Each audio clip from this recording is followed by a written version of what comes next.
As we near the start of the Kentucky Derby, we want to update you on the scene in Louisville right now. For more than 100 days, protesters have been demanding justice for Breonna Taylor, and those calls continued on Derby Day.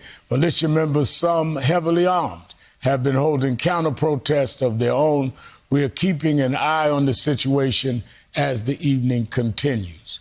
103 days ago, our nation was in the middle of a deadly pandemic and was hit by a new wave of grief in the form of police brutalities. The headlines range from coast to coast: black men and women, lives cut short by police. Their names: George Floyd, who died after police in Minneapolis were called because of a misunderstanding at a local convenience store that led to Floyd being pinned down beneath 3 police officers, his life cut short. Breonna Taylor, a Louisville medical worker who was inside her own home when police charged in, shooting and killing her. Jacob Blake, the Kenosha, Wisconsin man who was shot 7 times in the back, his 3 young children looking on. Trayford Pellerin was killed in a barrage of police gunfire outside a convenience store in Lafayette, Louisiana. We learned this week of Daniel Prude, who died after being apprehended by police in Rochester, New York. And then there's Dejon Kizzee, the Los Angeles man who loved to ride bikes. Kizzee was shot and killed by police on Monday after he tried to flee during a traffic stop. Joining me now is civil rights attorney Benjamin Crump. In most of the cases that I just named, you represent the families, Attorney Crump, which is why I call you Black America's Attorney General. But before I go to that one, let me go back to the case that I mentioned of in Kenosha. I want you to listen to Attorney General William Barr this week. Listen to this. In the Jacob case, he was in the midst of committing a felony and he was armed.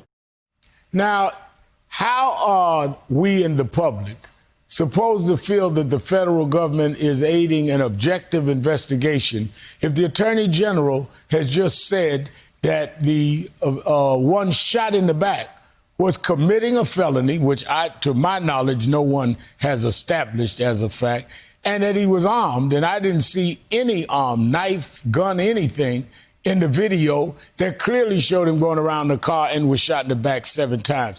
What does this do to the credibility of the Justice Department aiding in this investigation?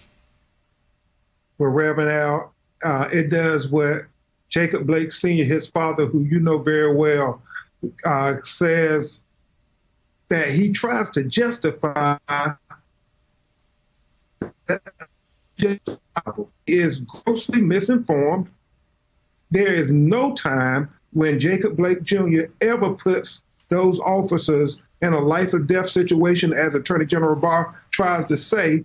And there is no evidence that we have been informed by the Wisconsin Department of Justice or any of the video or witness accounts that we've taken dozens of. Nobody said that Jacob Blake Jr. was armed. In fact, Reverend Al, they say that the police were the aggressors from start to finish. And so with Attorney General Barr putting his finger on the scales of justice to try to exonerate the police goes along with the pattern that we in Black America continue to say that it's legalized genocide of colored people. And it's starting at the very top of this Trump administration with the top law enforcement officer in America, that being William Barr.